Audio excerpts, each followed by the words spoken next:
What a game. Seriously. I mean, I love the NFL. The last couple of weeks have been kind of suspect slates.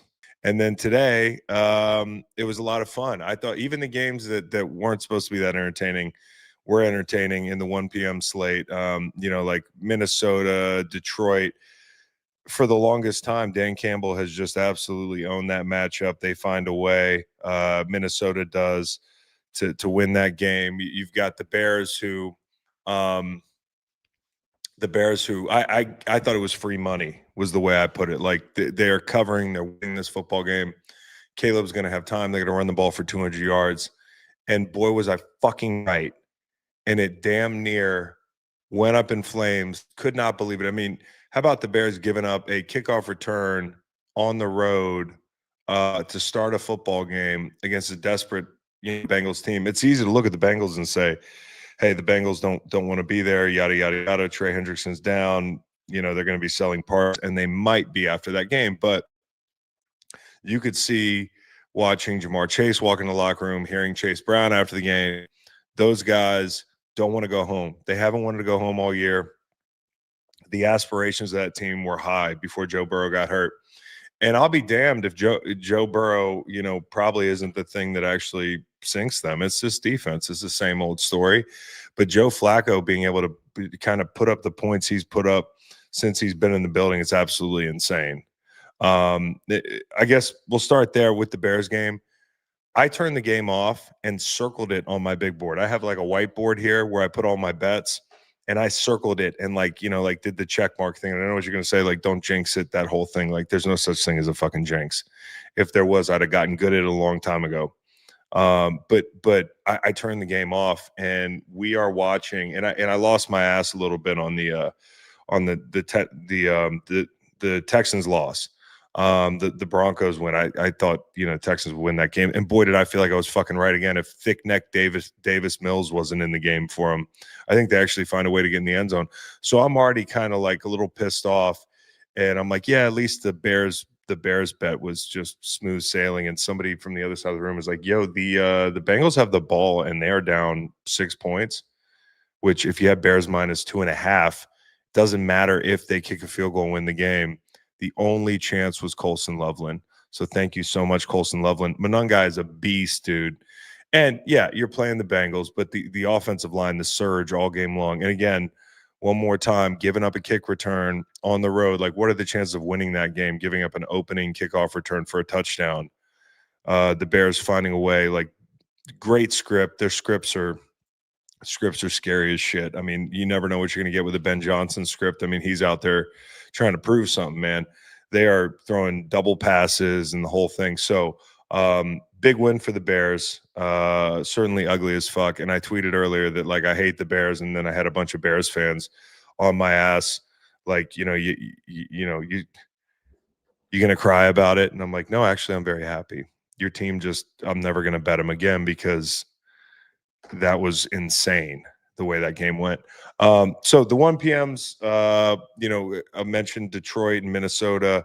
I thought the Vikings, man, like, there was so much in that game positive if you're a Vikings fan, and stuff you can kind of hang on to in this matchup. I don't think, it doesn't feel like an aberration that you close a little bit of a gap between you and Detroit. We talked about Detroit this year, and listen, they can win the North.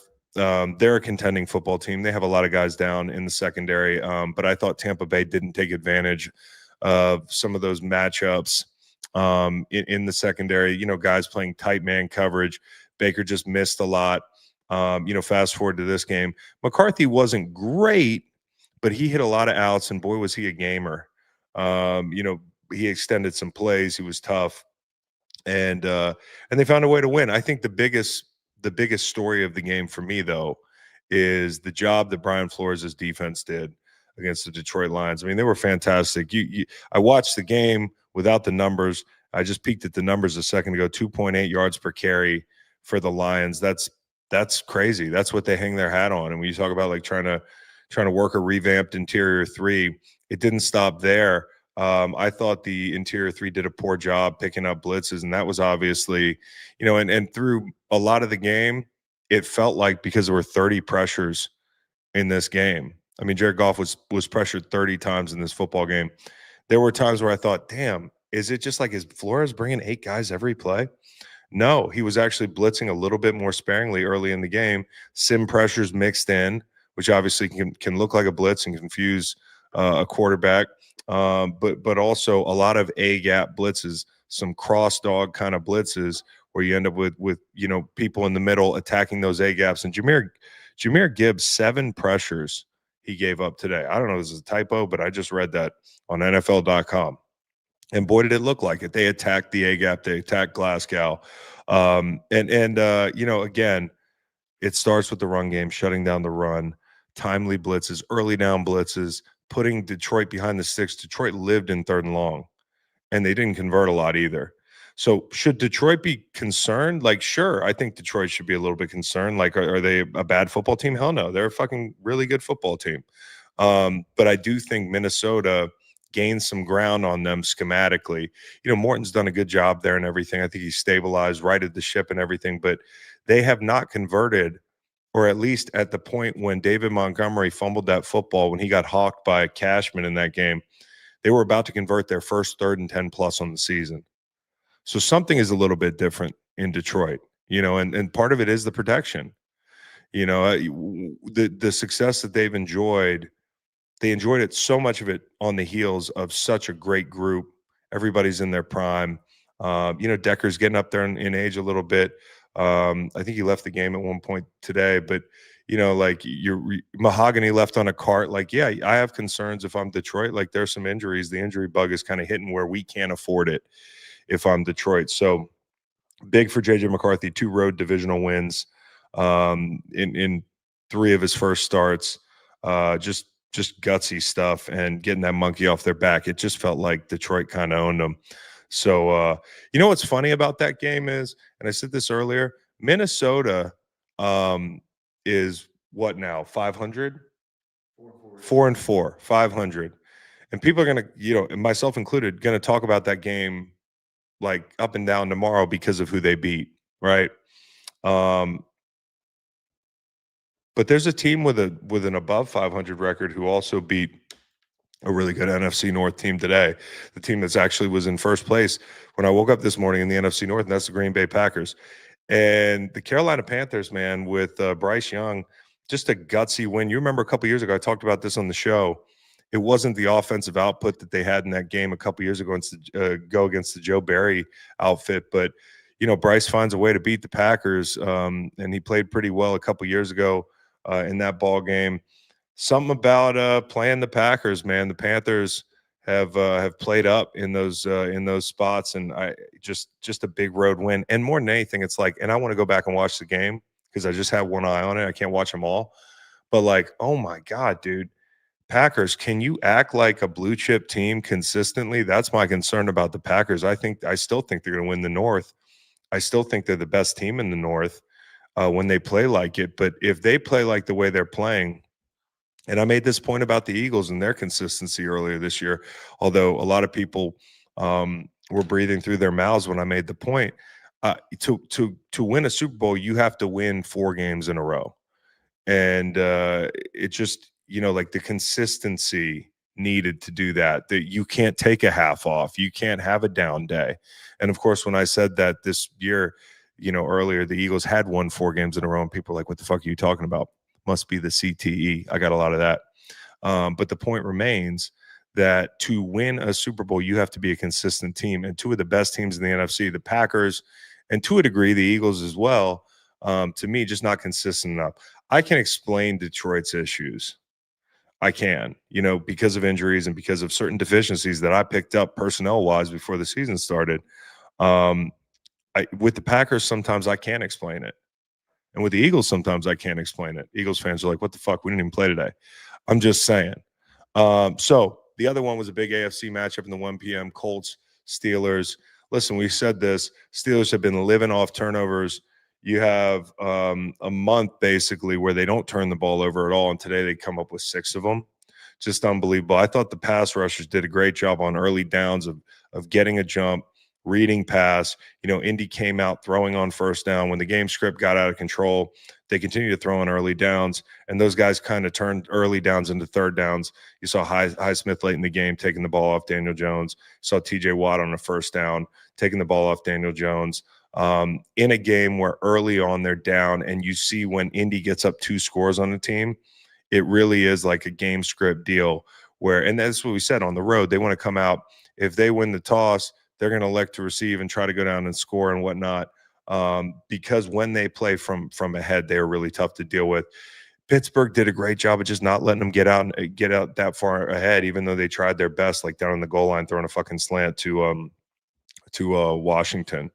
Although as the game went on, boy, does Aaron Rodgers like Washington in the passing game. I mean, don't get me wrong. He is a big ass. Somebody said earlier he should just change his number to like 70-something and be a tackle because he played 20 years in the league. I mean, he might be like the next Mercedes Lewis. I don't think he's that kind of blocker, ironically. But the point is, and they've been going more big tackle stuff. Now, at a point in this game, you're looking up and they don't have Sayamalu. So 74 has to play in at guard. But they've been putting 74 in the field right next to 80 and running a lot of outside zone. Well, they also found a way to find him in the passing game today. And I think Aaron Rodgers, who struggled to find DK Metcalf with regularity, with consistency, you see a lot of these little details with him continuing to show up, whether it's Aaron or whether it's DK. The player seems to be around whatever inefficiency is happening in the passing game. And the point I'm making is he needs some guys to step up. Washington's one of those guys. He might get some mileage out of him. I thought that was big. The defense and the turnovers, man. There was a point where Daniel Jones threw a pick, and everybody in the room with me, there was like 5 people. We were all like, there he is. There he is. Which sucks if you're Daniel Jones, because it just goes to show how much he has to do to get people to respect who he currently is. And that journey continues for him. I said it all year long. There was going to be a point, and it's not a hot take. It's not like some Nostradamus shit. But at some point, the Colts are going to get made to look really human. And I'm not going to jump ship because I think their formula has worked for them, game in and game out. But I thought Pittsburgh's defense, headlined by guys like the fast backer from Wilson from NC State. That kid is such a stud. He played a hell of a game. The guys in the front were ferocious today. It just felt like a total 180 for that defense. And I look forward to seeing what kind of effect Duggar had in the game. Didn't they just picked him up on Wednesday? So there was a lot of things that the Steelers can say, hey, we're sustainably better if we play like this. I think it comes down to the fact that defense played out of their minds, creating turnovers. We said if that happened, they'd win this football game, and they found a way. I mean, 6 of them. Golly, if you're a Colts fan, you got to feel pretty good about turning the ball over 6 times and being in that thing damn near till the end of it. I think that speaks volumes about. Oh, there I go. I hit the fucking red button. I can't touch my mic. It's new technology. So we can get to the main event here in a hot minute. There's some people here. By the way, Texans, I said this earlier. I gave out the under, but I told you at the end of the show I also want to bet the Texans. I ended up doing that. Davis Mills did the best he could. Nico Collins, Herculean effort. 3 plays at a time. They found a way to kick 5 fucking field goals and I think missed one as well. But just a really frustrating day at the office. If you're D'Amico Ryans and I'm watching him at the end of the game, he is getting this defense at home, especially to play like the best defense in the league. And I believe they are. I know that defense on the other side in Denver is very good. And yes, they were down Pat Surtain, but as evidenced by the fact that those 2 teams were tied with 58 minutes, into the ball game there, like that shouldn't happen when you've got Davis Mills playing and you got this offense playing the way they've played through much of the season. And it comes down to red zone. It comes down to efficiency down low. And a team that's not built up front, doesn't have a big, powerful back, doesn't have a dynamic back, just not a team that scares you in the red zone. And it's unfortunate because this defense, they are absolutely wasting. If they'd have had this game, they could go on down the line and continue to try to make a push here, but it's going to be very hard. Denver, however, is the hottest team in football, but every week they seem lukewarm. That's crazy Seriously, they're the hottest team in football. They've won like 7 straight, but every week it's this up and down. It's this, hey, we'll wait, make a play. And I understand who they were playing today, and that's a hell of a defense. And we talk about that up and down. But Bo Nix missed some throws. He was late on a lot of the throws that some of the shots that were there for him. I think they need to play more consistently before I buy them as like a team that can go win the whole thing. I'm sorry. They've got a fantastic record. And yes, this is me being pissed off. I lost a bet, but at the same time, and I told Reed, I'm like, man, I'm on the Broncos' ass now because they should not be in that ball game that way if CJ Stroud gets hurt early in that game. But they found a way to win, and credit to them. But I would like to see them. I would like to see them look a little bit more consistent, kind of the same issue that we talked about when we talked about, the Packers or the Eagles. I want to see more consistency out of the Broncos. And here we go, the main event, because I got to get done with this thing so I can put this bet in. I'm thinking it's going to be Seahawks tonight, guys. Like, it feels to me like picking the Commanders is the very sharp thing to do. But it feels like at the same time, the Seahawks are going to hit like 5 big explosive chunk plays and probably rain terror up front on the defensive line. I'm going to just bet the Seahawks. They're wearing the throwbacks? We're betting the fucking Seahawks. What are we doing? What are we doing, guys? Take the Seahawks. Buy it to 2. Buy to 2. That almost burnt me today. It wouldn't have mattered, actually. So anyways, the biggest game of the day, the one we were all waiting for. We had no idea there'd be so many fireworks prior, but Kansas City and Buffalo. Just say this straight off the top. I thought Josh Allen was great in this game. Obviously, it's not a think thing. It's not subjective. He was great. The ball barely hit the ground in the first half. If not for Spencer Hawes, like maybe you take a little bit off that ball. Spencer Hawes, Jackson Hawes. I'm getting my Hawes mixed up. You take a little bit off that ball, maybe the ball only hits the ground once in the first half. I mean, he was fantastic. There's a reason I've flirted with the sentiment that he's the best quarterback on the planet. I mean, Mahomes is more accomplished. Mahomes the greatest of our generation, but Josh Allen's he's a one-man band. Seriously, look out there. They've got a tremendous running game. They have a really good offensive line. They worked the tight ends, which was central in this game. We talked about that with Justin Reed, leaving town, going to New Orleans. Like, how are they going to cover the tight ends? With Josh Palmer down, when Kansas City is in man coverage, like, you really have to scheme those guys up. And late in the down, Josh has to manipulate defenses by climbing pockets and pulling coverage up to make plays. And he was great. He really was. They got a little bit, like, at the end of the game there, Buffalo likes to play with their food, threw the ball twice. After a 14-yard James Cook run, I kind of agree with the guys on the broadcast that, like, time was the important thing there. And sure, you want to pick up a first down, but I think they could have continued on their merry way if they had just continued running the ball and never given it back. But if they didn't give it back, you don't get that spectacular defensive sequence for the Bills. This team that coming into the game, we said, hey, if the Bills win this game, they're going to have to outscore Kansas City unless, and this was the big caveat, the guys outside could dominate on the edge in the pass rush. And I thought Joey Bosa was great tonight. Joey Bosa is a mercenary, dude. You bring him in for big games like this. You bring him in to slay the dragon.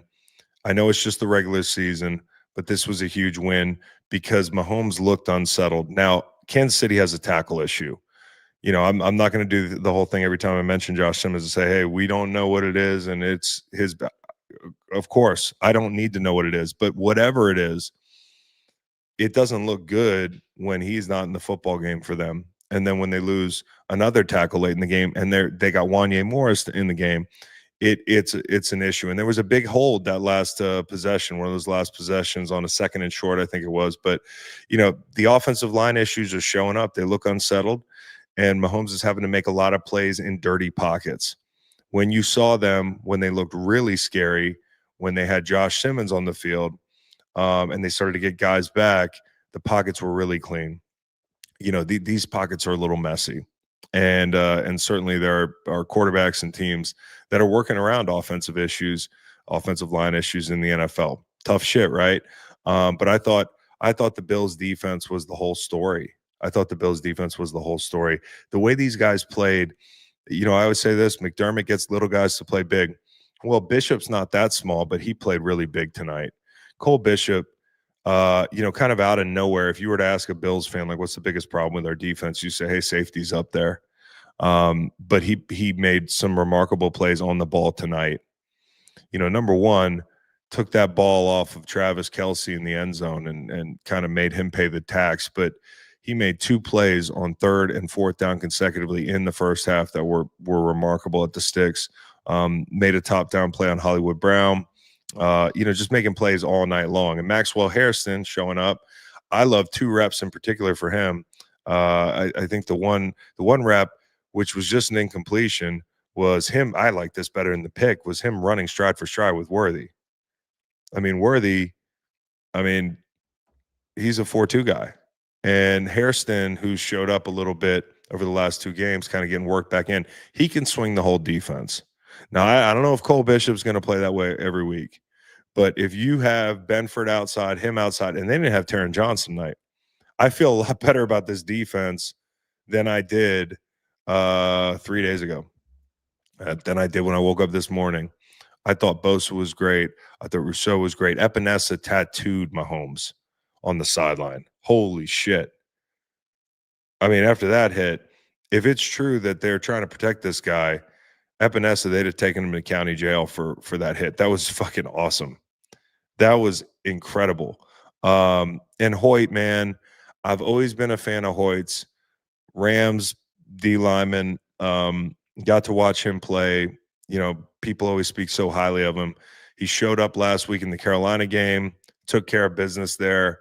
Some really nice power rushes with Ed Oliver being down this week. You're like, all right, well, at least we got Michael Hoyt up, who's going to make some big plays for us. And he did. Snapped one off on Trey Smith, ended up with a sack, I think, in that situation. But, they're moving him up and down the line. You can see he's kind of a Swiss Army knife for them. He's a classic tweener.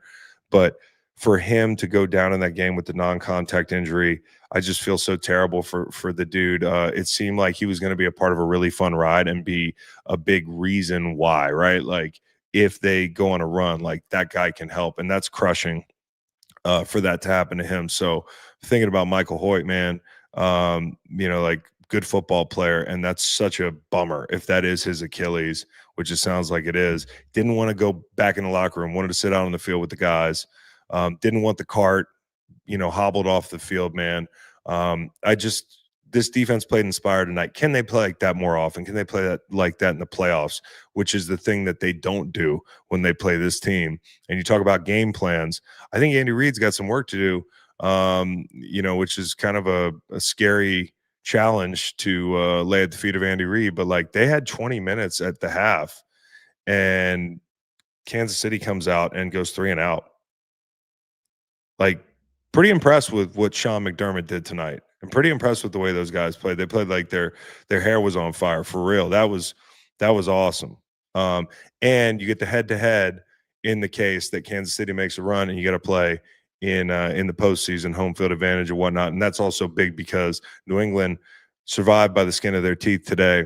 You got to keep pace with them now. So it's like double trouble for the Bills now, where, they got to keep one eye on their division foe and try to beat the Chiefs in the playoffs. So the good news for them is, as we know, the Ravens are not what they were. I do think they still win that division, even after what I saw with Pittsburgh today.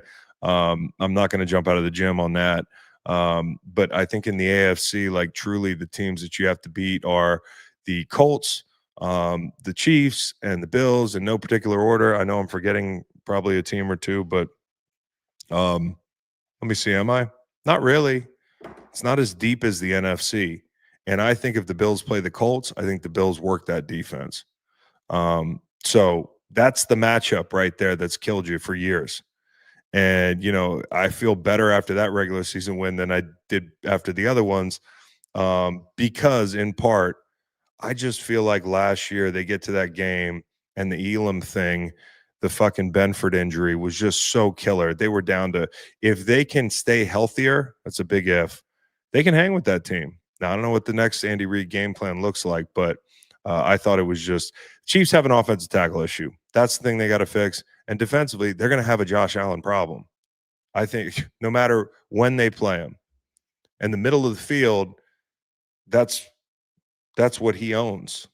And that's what they own today. And they owned it with tight ends. And I just really impressive game. But how about like fucking Mahomes on fourth and what, 17? Please, bro. Yeah, I put the Pats in that group too. But I do want to see the Pats win some games, like against some big team or some great teams. Sorry, I'm putting a bet in. So I would like to see the Pat go Seahawks. Jesus. I would like to see the Pats play the big dogs. And I know, like you're saying, well, they already beat the Bills. It's a division game. And I think, could they beat the Bills again? Absolutely. But I want to see what they look like matching up against some other elites. But Drake May's playing some incredible football. I'm not taking anything away. I said if the season ended this week, it would be Drake May for MVP. Nobody's doing more with less than Drake May. Except maybe nope, nobody's doing more with less. Nobody's doing more with less. All right. Well, that's it for me. We'll talk about the rest of the games tomorrow. I just enjoyed talking to you guys this evening. I am on the Seahawks, and yeah, that's about it. Take care.